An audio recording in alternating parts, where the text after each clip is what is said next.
Hey everybody, it's Brogi Naric back again with another review. We're talking about Hotel Artemis, directed by Drew Pearce, and it's an alright film. I was really excited for this film because of the cast and that first trailer, and I was like, this might be fun. And it's a fun film. It's not like ha funny, and well, certain moments, but it's not like a overly like, man, that was great. It was like standard film. Nothing to get super excited about, I would say, or at least for me. But it's not like, oh, this movie was trash, because it's not. And it's fun. We got Jodie Foster in here as the... Okay, so the movie is set in the future. If you don't know the story, it's in, 2028. It's in LA, and there's some riots. People are upset because, the poverty level has gotten higher, and it's just the haves and have-nots. And so that's like and there's social unrest. They're complaining because they have to pay for water. Like you literally have to. It's like a cable bill basically, but but it's for water, and the prices are high. So people are rioting against that. The brothers, Sterling K. Brown and Brian Tyree Henry, are doing the bank robbery, and it doesn't go so great. So instead of getting through the vault, they rob some people there, and the brother steals this pen from this guy who's there. He just steals the pen because he thinks the pen is cool. So they're about to leave, and the riot is happening. The cops see them, so they get into a shootout, and Sterling K. Brown gets hit a little bit, but the brother gets badly injured. So they go to this hotel called Hotel Artemis, which is like a safe haven for criminals, where if you get into trouble, you can go there. If you got the membership, you can get patched up. But there's a couple of rules. No weapons, no trying to kill the other members, no talking bad to the staff, and there's a couple of other rules. So in the film, they get there, and the film basically from there is just them hiding out in the hotel and interacting with the other people who are already there, like Sophia Botello, Giselle from Kingsman. Charlie Day is there, and it's basically most of the movie is just them interacting, being assholes to each other. And some people have a pass. Some people, as you find out, some people have a pass. And Batista is there, who is awesome. I love Batista in this film. He's probably my favorite character, which I'm not surprised, because when he pops up in things, he tends to be even in Guardians 1, he was my favorite character. And he's doing his thing. This is not him doing Drax, but he's not doing a lot of heavy lifting, but he's funny, and he knows his character. I feel like he's playing himself to a degree in this film, because he's not doing the Drax voice, but he's also like a tough guy, but he's not playing an idiot, but he's not playing super smart, but he's just a tough guy. And Jodie Foster is great in this. She's really the lead. It's mostly her story about this lady who's been running this hotel for like 22 years, and she's gotten so used to this world she can barely leave the hotel. And like I said, the movie kind of goes on. Then there's some stuff with Zachary Quinto's character, who is probably my least favorite character in this movie. And I love Zachary Quinto, but he's just annoying. He's an annoying little prick in this movie. And then the movie, like I said, the movie kind of goes on. Then Jeff Goldblum comes in, and then that's when the plot finally kicks in, which is kind of a problem, because it's just a lot of slow interaction. There's a little thing that happens with a cop who gets brought in, and she has a connection to Jodie Foster's character. But once Goldblum comes in, that's when the plot kicks in. And then that's when the movie starts to get a little more zany, because the movie is sort of standard before then. Nothing great, but nothing bad. And then there's some moments when the action really starts to kick in, which all the action sequences we get are good. They're good action sequences, especially the one there's two. There's one with Batista. It's kind of happened back and forth with Batista fighting a group of guys, and Sophia Botella's character doing the thing in a hallway, which was really awesome.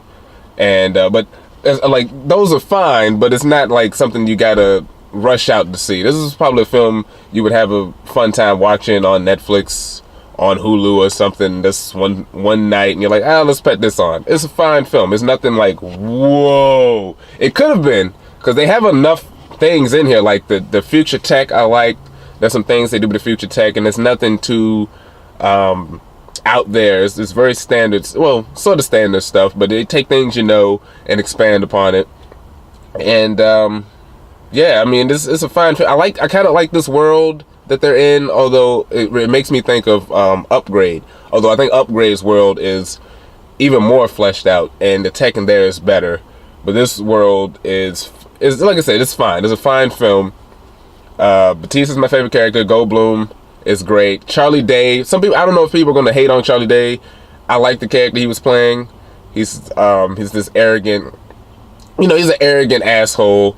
And he's got an inferiority complex, but he's also he's a little racist. Like he's not like burn a cross on your house racist, but he's very much just your average standard douchebag racist. But he's all right. And who else? I'm trying to think. That's not much else. Sterling K. Brown is fine. He's fine. He's not bad in this. He doesn't do a whole lot, but the moments where he has to, do his acting thing, he does it fine. And Sophia Patella, she's fine. She's just, her basic femme fatale thing, which she's really good at, and she does it here again. Nothing you haven't seen her really done before. Like, if you've seen her in Kingsman, you kind of seen her character, basically. But she has more talking lines. Yeah. That's really about it. There are some comparisons to John Wick, but this is not John Wick. If you're thinking this is going to be a big, bloody, gory, shoot 'em up, whodunit mystery movie, it's not that. It's not that at all. We're in the trouble. We're gonna lay low, and the movie lays low, and then the trouble comes to them, and then that's when the plot kicks in. And I wish they hadn't wrote it that way, because the stuff in between, like I said, stuff in between is not bad, but it's not great. But yeah, it's alright film, not bad. But then we're gonna go and get into spoilers.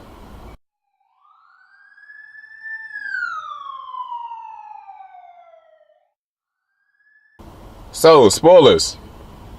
Like I said, Jeff Goldblum, when he comes in, the movie really starts to it kicks in, and I'm like, oh, and he has some jokes, and his swag is all over the film. There's a great moment where he comes in. Okay. So before that, so Sterling, he realized the pen, as they show in the trailer. The pen has diamonds in it that belongs to this guy called the Wolf King, who is the boss of LA. He's like the big crime boss of LA, played by Jeff Goldblum. Zachary Quinto plays his son, who is his youngest son. And throughout the movie, like to the build up, he's like calling Jodie. Well, at first he's calling Jodie Foster and being a dick, and he's like, "You know who I am. My dad's coming.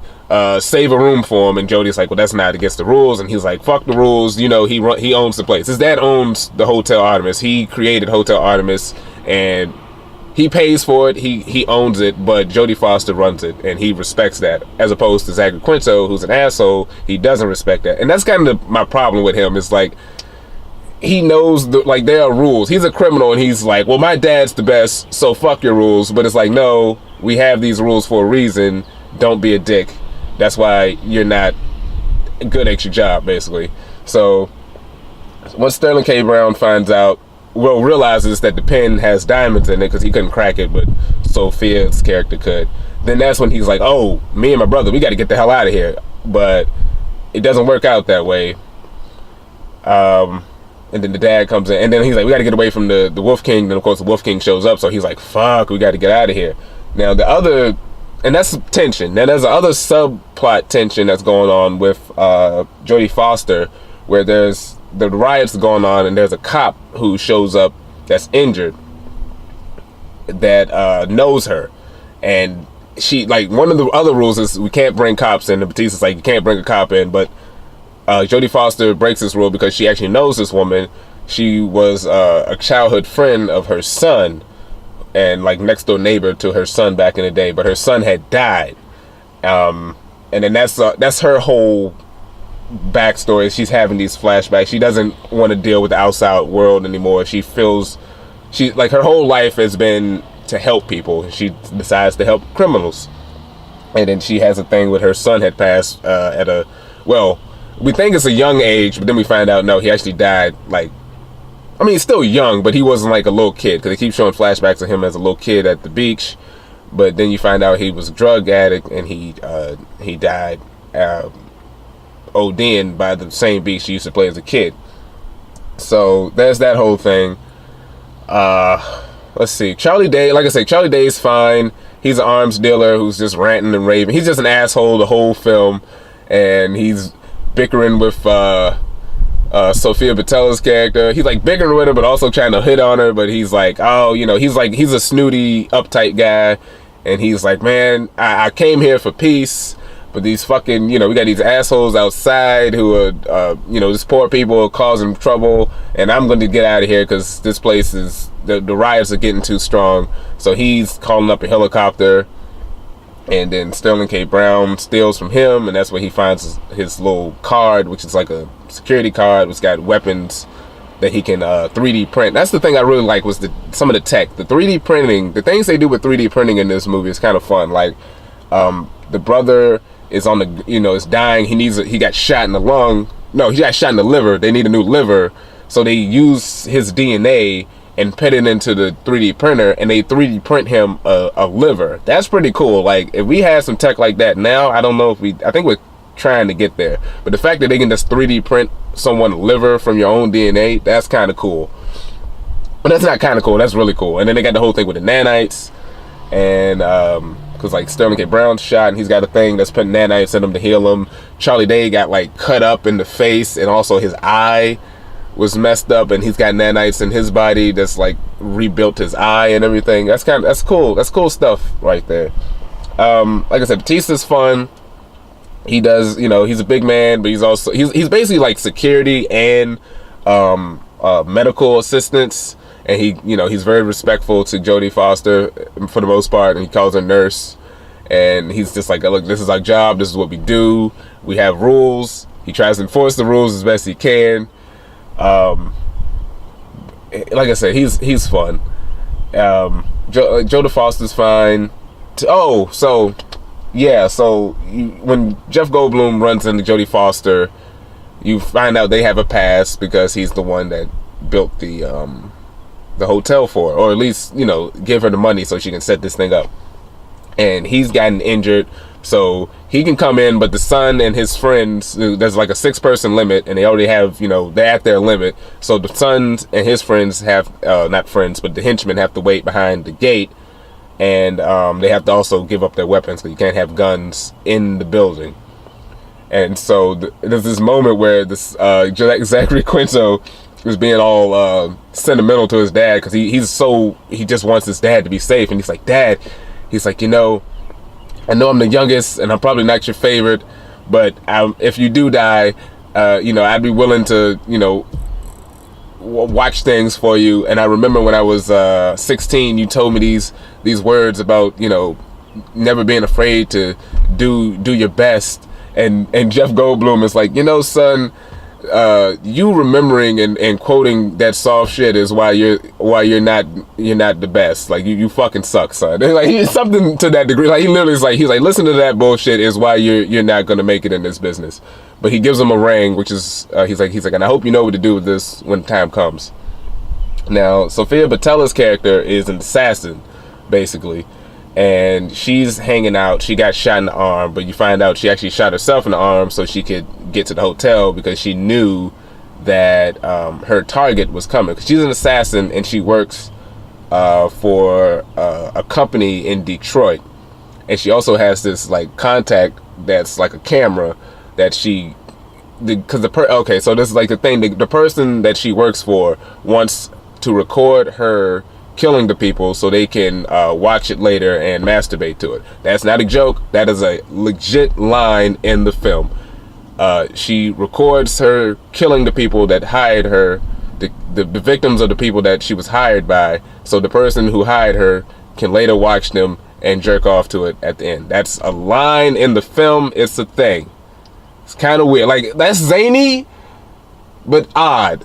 But I wish there was more zaniness in this film. But anyway, she also has a past with Sterling K. Brown's character. They used to be, I don't know, a couple maybe, but, and she was like the one who's like, you know, he's been always held down by his brother, who's a fuck up, and she's like, you know, you would have left your brother behind, you could have, you know, you could have been a better thief, you could be a professional like me. And he's like, nah, I've always been small time, and, you know, I got out of the business, but then I got drawn back into the business mainly because of his brother. And so they have, they're very close, because I was expecting her to turn on him, but she doesn't. They legit have a thing, and which comes into play later. So when Jeff Goldblum, you basically find out Jeff Goldblum is her target, and he's in the room, and he's gotten the anesthetics in him, and he's like sort of hallucinating a little bit, and he's free with the tongue. And he mentioned Jodie Foster's, because she keeps saying this line like, yo, you know, somebody gets like a couple shots of this and they become a storyteller. And he mentions, you know, oh, we have a past and we're kind of good friends, and, you know, I'm so sorry about your son, Bo. And then Jodie Foster hears that, and then she puts him in the chair, and then she starts to torture him a little bit, like, not torture, but like putting a little more of the drug in him so he can talk more, because she's like, yeah, you know my son died, but I never told you my son's name, so how do you know my son's name? And he basically reveals, yeah, I met your son, he stole from me, he stole my car, and as they mentioned beforehand, he has a rule, if anyone steals from him, he drowns them. So basically for 22 years she thought her son had OD'd on the drug and died by the beach, but in actuality he got drowned, and they just found his body. And she's like, but the police told me my son my son OD'd. And then Jeff Goldblum's like, oh, come on, I own the police. And she's like, wait, so you held this for me? He was like, it was, you know, it was destiny, you know, your son died, that's how I met you, we got together, we made this plan. It was like one of my best ideas ever. And that was kind of an interesting reveal, nothing too revolutionary, but it was an interesting reveal. But he's like, he says another great line. He's like, hey, you made a deal with the devil. What did you expect? And that's true. So Sophia Boutella, she's upstairs. Well, she's on the roof. Charlie Day was trying to leave in a helicopter, but she set up a bomb that blew up the generator. Because throughout the movie, the generator keeps getting messed up, whether it's outside interference from the riot or, well, it's mainly outside interference from the riot, basically. But she blows up the generator, so the power shuts down. Inadvertently, Brian K. Vaughan's brother was on life support, so he dies, basically because, you know, life support got cut. And also he shot himself with some tranquilizer, a little too much because he's a drug addict, and so that didn't help. So the power is out. Zachary Quinto's freaking out because he's like, hey, what's going on? My dad, is he okay? And he starts telling the guys to like start punching the wall, which I have to say that was kind of odd, because they mentioned throughout the movie like, oh, the walls, or at least the outside walls, are like reinforced with some sort of adamantium or some shit, but the walls inside can be knocked down by like a couple of heavy like fire extinguishers or whatever. It's kind of weird, but anyway. So also the ring that he gave him was a bomb, and he uses it, not a big bomb, but enough to affect the door. So they're trying to get through the gate. The other guys are knocking down the side of the wall, which is like a little escape tunnel, and because they're trying to figure out what happened to the dad. Sophia Boutella comes in and she kills him. Earlier in the film, she threw a coffee cup and it broke, but it was a real sharp piece, and she hops on him on the table and takes that sharp piece and slits his throat. Like she, like, you know, records it and then slits his throat. Which was kind of interesting how Jeff Goldblum was kind of like, oh, so this is how I die. He's like, oh, all right, well, this is how it ends. Come on, take me out. And then she just slits his throat, then runs into Sterling K. Brown, and he's like, you cut the power, you killed my brother. And she's like, oh, I didn't know your brother was on life support. And she's like, I honestly didn't know. He was about to kill her, but he knows, like, yeah, my brother's a fuck up. He kind of had to go, and it's not really her fault, per se. So they're kind of making up, and Charlie Day comes back in, they get into a fight, he gets shot up a little more, which she gets one to the hip area, so he's bleeding out, and they kill him. Oh, that was one of the best kills in the film. Sterling K. Brown throws Charlie Day on the 3D printer, and he cuts it on, and it like, the 3D printer has these sharp needles, and it just stabs him in the head. And it's like scenes like that.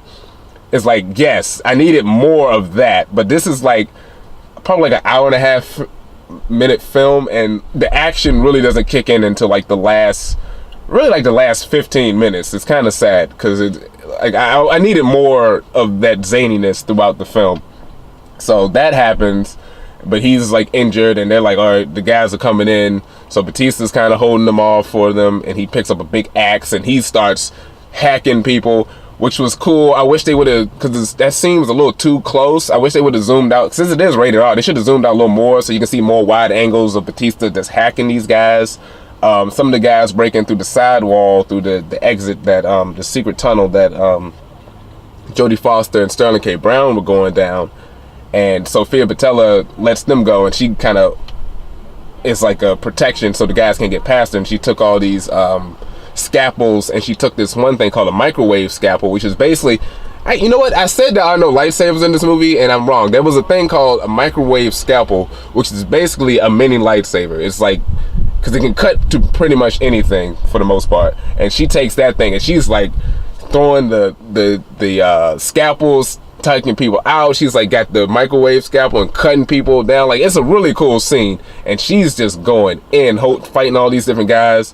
And she's not like invincible, because there's a moments when the guys are starting to fight back on her and she got no weapons, but she comes back with the hands and she takes those guys out. And that's probably the best. That's one of the best scenes. Probably, yeah, that scene, that and the Batista thing back to back, two best scenes in the film. So Sterling K. Brown and Jodie Foster going down, and they run into Zachary Quinto, and they have a little tussle. Zach, he tried to deal with him, like, I'll give you the pen if you let me go. And he was like, okay, you can go, but she has to stay because she killed my dad. Well, he doesn't know who killed her, but he's blaming her. Him and Sterling K. Brown get in a fight, and how did they kill him? He sprays him with some sort of spray that's like a healing spray, but sprays him in the eye, so that kind of blinds him a little bit. And then he stabbed him. He did something to him. I don't know. They stop Zachary Quinto, and then they leave. Conveniently, as they're heading out, the riots are like down the street, because the riots are going to this big building that is the company that runs the water, and they're on their street outside of the front door, which is not the door that everyone uses. It's like the old front door. So they go through that, and they use the riot to escape. And for some reason they had a car. Like, that was the thing I didn't get. There was a getaway car that was just waiting for them around the corner, and I'm not sure if that was part of the original heist that the brothers had, but I don't know why that. I think it was, because I remember they was talking about something about the getaway driver, but the car was just sitting there, so I don't know. But anyway, they get away. There's a car. Sterling K. Brown is like, hey, come with me, and she's like, no, I like helping people, so instead of helping criminals, I'm gonna help the people fighting in the streets. So he leaves, and then you go back and you see the light cuts back on because the hotel is fine because Batista is still alive. And Jodie Foster's like, oh, okay. And then she walks into the mist. And then there's like a little scene after the credits where you see someone run by the lights cut back on in the hotel, but then there's like someone in shadow runs by very quick. I'm assuming that's Sofia Boutella's character, and it's like she's still alive, and I'm kind of like, okay. Like I said, it's a fine movie. It's if you're expecting John Wick, it's not. It's John Wick light, and I haven't even finished John Wick, but this is not going to be that impact that John Wick had with all the action or just the visual style of it, because there's nothing, like I said, there's nothing wrong with this film. It's just very basic, but I at the end of the day, I really should have just went in and seen Hereditary, but I saw this and it was fine. But let me know what you thought about the film. Don't forget to like, share, and subscribe this, and stay tuned for more videos.